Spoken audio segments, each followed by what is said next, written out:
good. Are you honestly, legitimately concerned about this?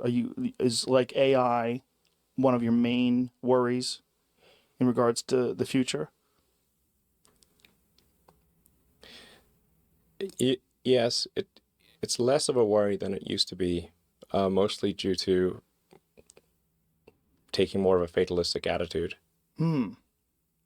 So you used to have more hope and you gave up some of it and now you don't worry as much about AI. You're like, this is just what it is. Yeah, pretty much. Yes, yes. What? Yes, no, but no, it's not necessarily bad.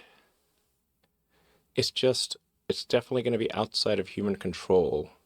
Not necessarily bad, right? Yeah, it's not necessarily bad. It's just outside of human control. Now, the thing that's going to be tricky here is that it's going to be very tempting to use AI as a weapon. It's going to be very tempting. In fact, it will be used as a weapon. So the on-ramp to serious AI, the danger is going to be more humans using it against each other, I think, most likely. That'll be the danger. Yeah. How far do you think we are from something that can make its own mind up, whether or not something's ethically or morally correct, or whether or not it wants to do something, or whether or not it wants to improve itself, or whether or not it wants to protect itself from people or from other AI? How far away are we from something that's really, truly sentient?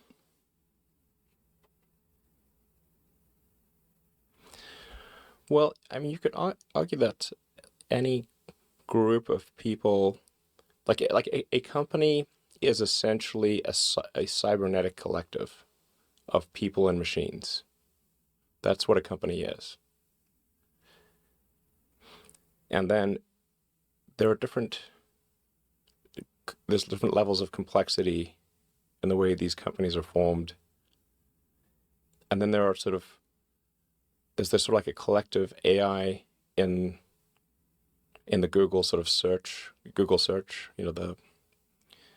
where we're all sort of plugged in as like nodes on the network, like leaves on a big tree. And we're all feeding this network without questions and answers. We're all collectively programming the AI, and and Google plus all the humans that connect to it are one giant cybernetic collective. This is also true of Facebook and Twitter and Instagram and all these social networks. They're giant cybernetic collectives. Humans and electronics all interfacing and constantly connected. Yes. Constantly. One of the things that I've been thinking about a lot over the last few years is that one of the things that drives a lot of people crazy is how many people are obsessed with materialism and getting the latest, greatest thing. And I wonder how much of that is, well, a lot of it is most certainly fueling technology and innovation. And it almost seems like it's built into us. It's like what we like and what we want, that we're fueling this thing that's constantly around us all the time. And it doesn't seem possible that people are going to pump the brakes. It doesn't seem possible at this stage when we're constantly expecting the newest cell phone, the latest Tesla update, the newest MacBook Pro. Everything has to be newer and better. And that's going to lead to some incredible point. And it seems like it's built into us. It almost seems like it's an instinct that we're working towards this, that we like it. Mm-hmm. That our job, just like the ants build the anthill, our job is to somehow or another fuel this. Yes. I mean, when I made those comments some years ago, but it feels like we are the biological bootloader for AI, effectively. We are building it. And then we're building progressively greater intelligence. And the percentage of intelligence that is not human is increasing. And eventually, we will represent a very small percentage of intelligence. But the AI is informed, strangely, by the human limbic system. It is, in large part, our id writ large. How so? Well, you mentioned all those things, the sort of primal drives. Mm-hmm. There's all the things that we like and hate and fear. They're all there on the internet. They're a projection of our limbic system.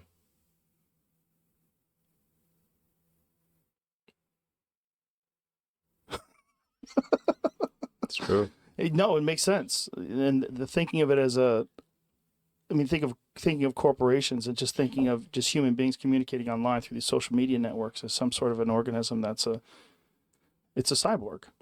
It's a combination. It's a combination of electronics and biology. Yeah. Does this In some measure, like it's the success of these online systems is sort of a function of how much limbic resonance they're able to achieve with people. The more limbic resonance, the more engagement. Whereas, like, one of the reasons why probably Instagram is more enticing than Twitter. Limbic resonance. Yeah, you get more images, more video. Yes. It's tweaking your system more. Yes. Do you worry about or wonder, in fact, about what the next step is?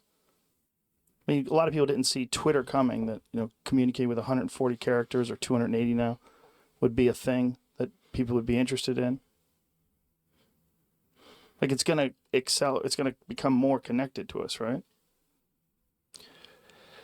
Yes. Things are getting more and more connected. They're, at this point, constrained by bandwidth. Our input-output is slow, particularly output. Output got worse with thumbs. We used to have input with 10 fingers, now we have thumbs. But images are also they're a way of communicating at high bandwidth. You take pictures and you send pictures to people. That communicates far more information than you can communicate with your thumbs. So what happened with you? I try to convince people to slow down AI, to regulate AI. This was futile. I tried for years. This seems Nobody like a scene listened. in a movie Nobody where listened. the robots are going to fucking take over and you're freaking me out. Nobody listened. Nobody listened. No one.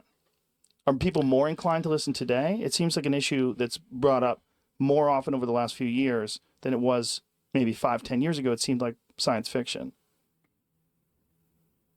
Maybe they will. So far, they haven't. I think people don't like normally the way that regulations work. It's very slow. It's very slow indeed. So usually there'll be some new technology. It will cause damage or death. There will be an outcry. There will be an investigation. Years will pass. There will be some sort of insight committee. There will be rulemaking. Then there will be oversight, eventually regulations. This all takes many years. This is the normal course of things. If you look at, say, automotive regulations, how long did it take for seatbelts to be implemented, to be required? The auto industry fought seatbelts, I think, for more than a decade. Successfully fought any regulations on seatbelts, even though the numbers were extremely obvious. If you had a seatbelt on, you would be far less likely to die or be seriously injured. It was unequivocal. And the industry fought this for years successfully. Eventually,